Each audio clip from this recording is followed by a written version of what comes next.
Andreen Rich is the author of the poem that is Anne Jennifer's Tiger, and she's an American poet and she's an essayist and feminist. So bright yellow stone is compared or it replaces the color what she is doing, the embroidery color about the tiger. We can find it here in the third and the fourth line. You can see these two words repeated, they and they, in the two consecutive lines. That is known as anaphora.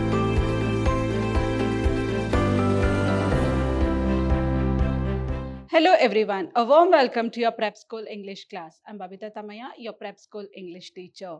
In today's session, I'll be going to discuss one of the beautiful poems that is Aunt Jennifer's Tiger. So let's see what is there in today's agenda. So we are going to discuss about the poet, the summary synopsis and the poetic devices. So let's see the author of the poem Aunt Jennifer's Tiger. So the author is Andreen Rich is the author of the poem that is Anne Jennifer's Tiger, and she's an American poet and she's an essayist and feminist. And in the second half of the 20th century, she widely read and influenced poets at that time, at the 20th second 20th century. Then she was also the oppression of women and lesbians. She just opposed the lesbians forefront of poetic discourse, and she published a work that is the 19 volumes of poetry with 3 essay collections. And she strongly opposed, or she was against, the racism and militarism. She strongly opposed that. And her notable works like Diving into the Wreck and the Trees, and the notable awards. She also received some of the awards.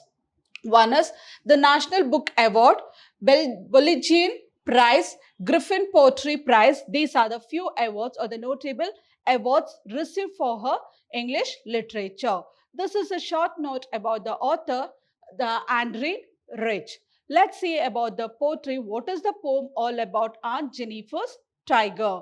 So here is the line. Aunt Jennifer's tigers prance across the screen, bright topaz, denizens of a world of green. They do not fear the men beneath the tree. They pace in sleek, chivalric certainty. So what is the poet trying to say here in the first stanza? So Aunt Jennifer's Tiger. We are seeing two things over here. One is Aunt Jennifer's and the next one is tiger. So Aunt Jennifer's tiger is prancing across the screen. Prancing, is it moving anywhere? Is it in the sitting position? No, it is with its hind legs, it's trying to move. It is in a dynamic position. What is in a dynamic position? That is the tigers. The tigers are in a dynamic position. How it is in a dynamic position here? What Aunt Jennifer is doing? Aunt Jennifer is doing an embroidery work. So you might have seen it is a piece of cloth with white or a half whitish in color, and you can see it is tied with a wooden frame, and you can see the embroidery with the needle with the help of a thread. The embroidery work is done.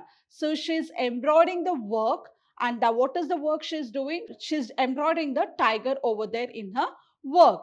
So she says the tiger is not sitting in one position. It's not sitting with its hind legs. It shows that it is in a dynamic motion. So Aunt Jennifer's tiger, as I told, two things here. One is Aunt Jennifer and the embroidery work she is doing. It is about tiger. Prance across the screen. Is it prancing across the screen? Not at all. It is not prancing. It is in a dynamic position, and here she just says how the action or the motion that the tiger is doing in her embroidery work. Then bright topaz. Topaz, it means to say a bright yellow stone. So bright yellow stone is compared or it replaces the color what she is doing, the embroidery color about the tiger. So the bright yellow stone color just replaces or represents the tiger's color in that embroidery work. And denizens of the world of green. What does world of green refers to? World of green refers to forest. So why it is forest? Where the animals live, they live in the forest. So it is, they are the residents of forest, or they are the natives of the forest. So who are the natives? That is the tigers. Denizens, it means to say native or residents. So who's native? It is the native of the animal. So tiger is the native of that forest. So here, whatever the picture, that is the embroidery work she is doing. The tiger is sitting on top of the tree, and that is how her embroidery work looks like. And the color what she has given, or the thread what she has used, it is bright topaz. It is compared to bright topaz. The color is compared to bright topaz. Bright topaz, it means to say bright yellow stone. They do not fear the men beneath the trees. Who's not fearing? It is the tiger. As I told, the tiger, the embroidery work what she is doing, the tiger is on top of the tree. So she says the tiger does not fear for the people who are beneath the tree, who are under the tree. The tiger is not scared of them. The tiger here, the tiger is fearless. So what is the tiger? The tiger is fearless here. So it's sitting on the top of the tree, and beneath you can see the people, but the tiger is fearless. But what does it represent? What does it say about it? Let's see later. They pace in sleek, chivalric certainty. So how they move so very quiet. So as they move, it shows that they are so very elegant. Their confidence, they are fearless. That is how they move there. So why it is compared, or what does it represent here? It represents none other than Aunt Jennifer. So in the embroidery work, whatever she is suffering, or whatever the thing is going on in her, going in her mind, she's just trying it to show in her embroidery work. So the characters here, it represents the Aunt Jennifer. She wants to be like this tiger. So whatever she wants to be in her life, she's not able to do it. She wants to be that elegant, with confidence, without fearless. She wanted to be like, just like this tiger. So whatever the thought was in her mind, she's just doing everything in that embroidery work. She's picturizing in that embroidery work. That is about the first stanza. So now let's see the poetic device here, and we have a rhyming scheme, and you can see the rhyming screen, green, we'll keep it as A and A, screen and green, it's the sound, tree, uncertainty, it is E and E, the sound you can hear. So it is A and A, B and B is the rhyming scheme. So other than that, what poetic device we have in the stanza? We have anaphora. What is anaphora? The two repeated, or the repeated words in the consecutive lines is known as anaphora. So where do we find? We can find it here in the third and the fourth line. You can see these two words repeated, they and they, in the two consecutive lines. That is known as anaphora. And next we have metaphor. So what is metaphor? What is compared to what? You can see the bright topaz. So the bright yellow stone is just compared to the tiger. That is the embroidery work she is doing. It is the color represents the tiger over there. So bright topaz is the metaphor used in this paragraph or in this stanza. So what do we learn in the first stanza? In the first stanza, that is the Aunt Jennifer is doing the embroidery work. And what is she doing there? That is about the tiger. She represents the tiger in her embroidery work, as if the tiger is in a dynamic position or in a motion. It is not sitting in one place. It is in a dynamic motion with his hind legs. And she also says that it is prancing across the screen. It means to say that there is a motion given to the tiger in her embroidery work, and the color of the tiger, whatever the thread she has used, it is yellow color, and it is compared to the bright topaz. It's a yellow bright stone is color compared here.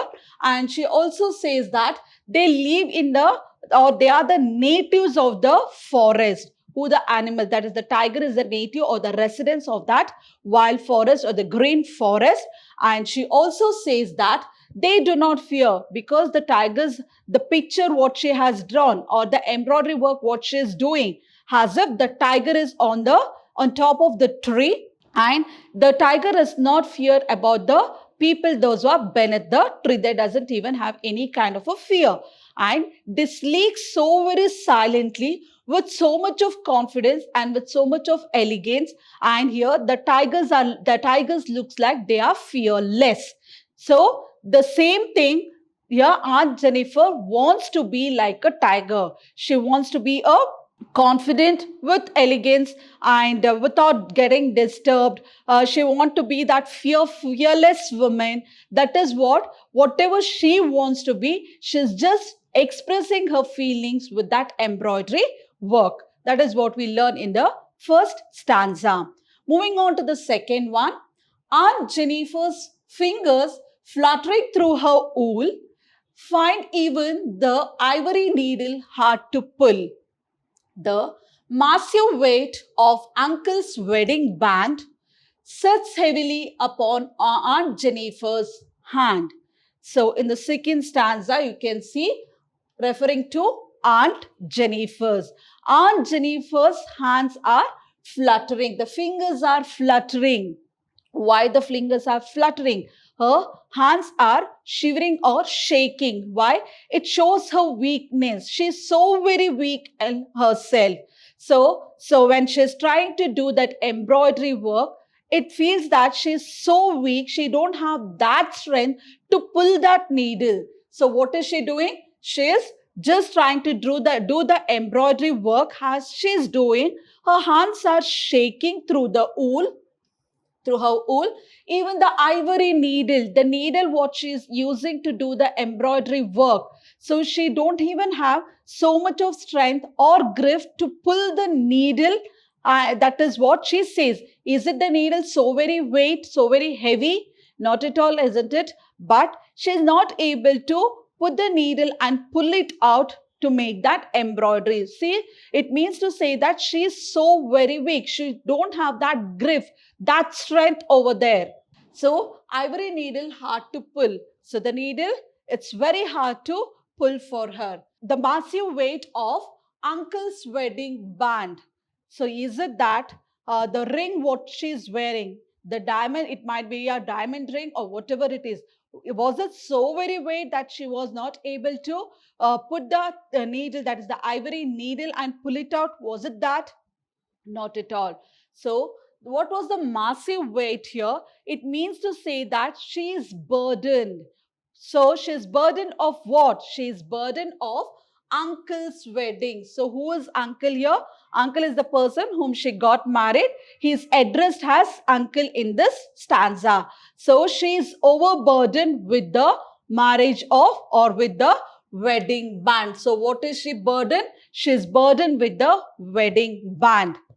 So wedding band, when the ring is put, it is a symbol of love, unconditional love, isn't it? But for her, it was not at all unconditional love. It was a burden for her, with lot of responsibilities she should take, with lot of burden, where she herself is too very weak now. So when she is too very weak, it represents that even it's very hard for her to pull the ivory needle and make the embroidery work.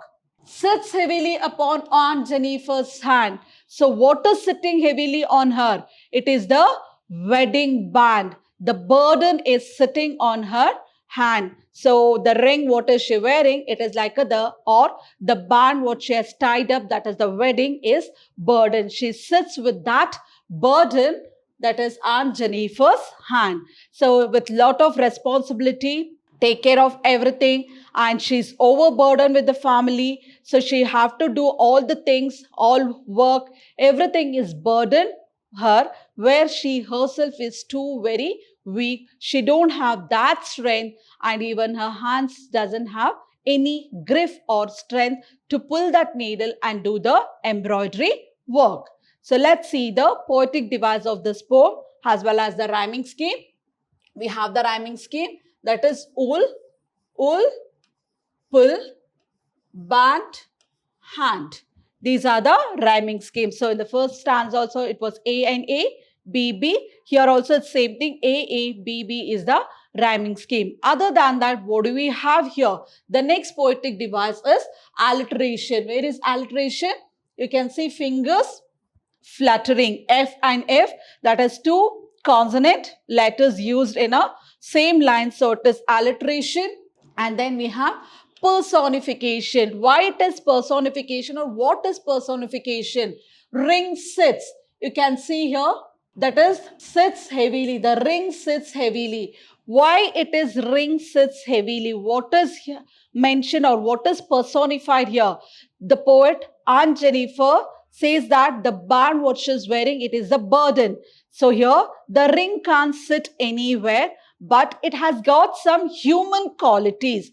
The poet has given some human qualities, saying that it is heavy. So that is ring sit. It means to say the ring has given some human qualities, so it is personification. Next, we have hyperbole. So what do you mean by hyperbole? Hyperbole, it means to say exaggeration. Here, the poet is trying to exaggerate the massive weight. The massive weight is exaggerated, so that is known as hyperbole. The next we have paradox. Paradox is just the opposite thing here. You can see shivering hands doing the work that requires precision. So whatever the work, your shivering hand, your shaking hand, with that you're doing the embroidery. So you don't have so much of strength. When you don't have a strength, when you can't pull that ivory needle, and it is not like wherever, if you don't have that accuracy in making a that is the embroidery, wherever you want, you will just pull the needle and try to make a work.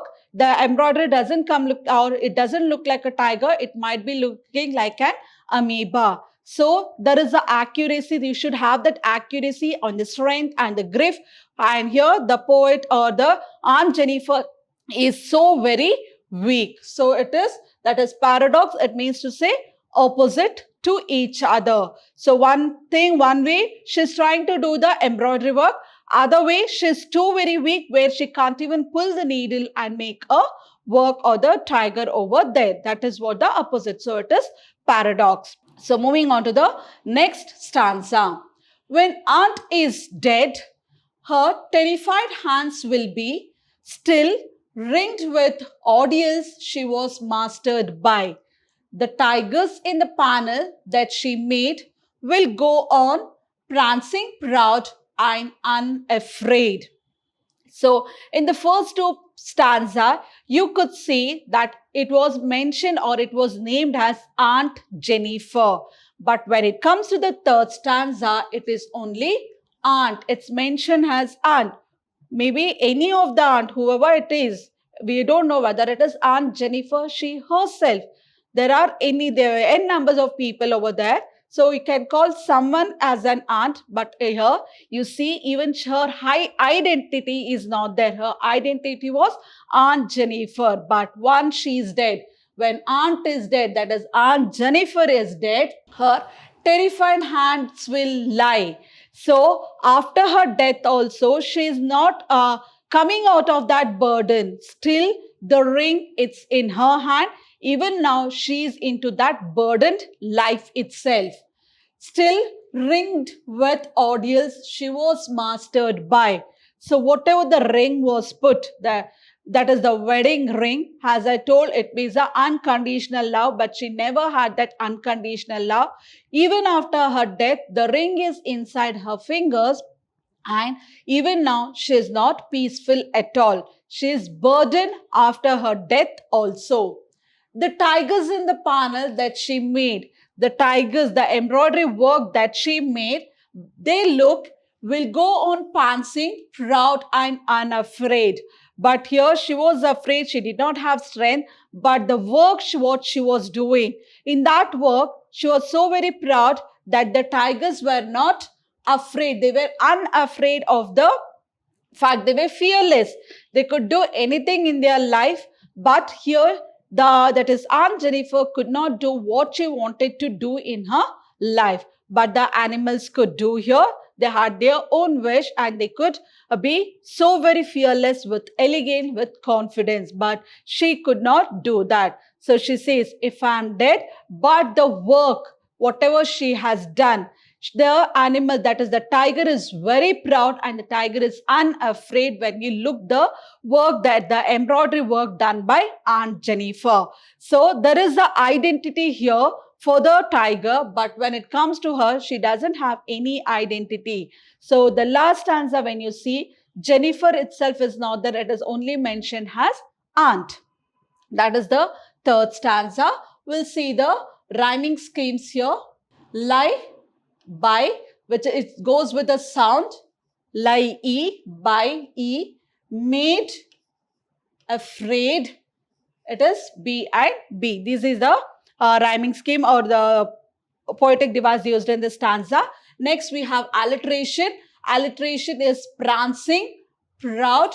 P and P, you can see two consonant letters. So, prancing, proud, it is alliteration. Next, we have irony, that is freedom created by slavery. That is the irony used here in the paragraph. So that is about the poem Aunt Jennifer's Tiger.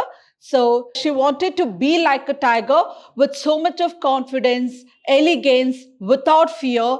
And she was overburdened with what? She was burdened with her wedding band. So the band, what is put in her fingers, actually it represents, or it's supposed to be a unconditional love, but it was not at all unconditional love for her. It was with lot of responsibilities, and the burden, the wedding band was like a burden for Aunt Jennifer. Not only when she was alive, even after her death, the wedding band was a burden. And she did not have so much of strength. She herself had become so very weak, where she couldn't even pull that needle and make the embroidery work. That weak she was. And that's what she wanted her personality to be, a fearless, strong and elegant, which couldn't happen. So whatever the ideas, the thoughts she wanted to be in her life, or the personality she wanted to have in her life, she's just trying to put that in the work of embroidery. That is Aunt Jennifer's Tiger. We'll meet you in the next session. Until then, keep learning. Have a good day. Thank you.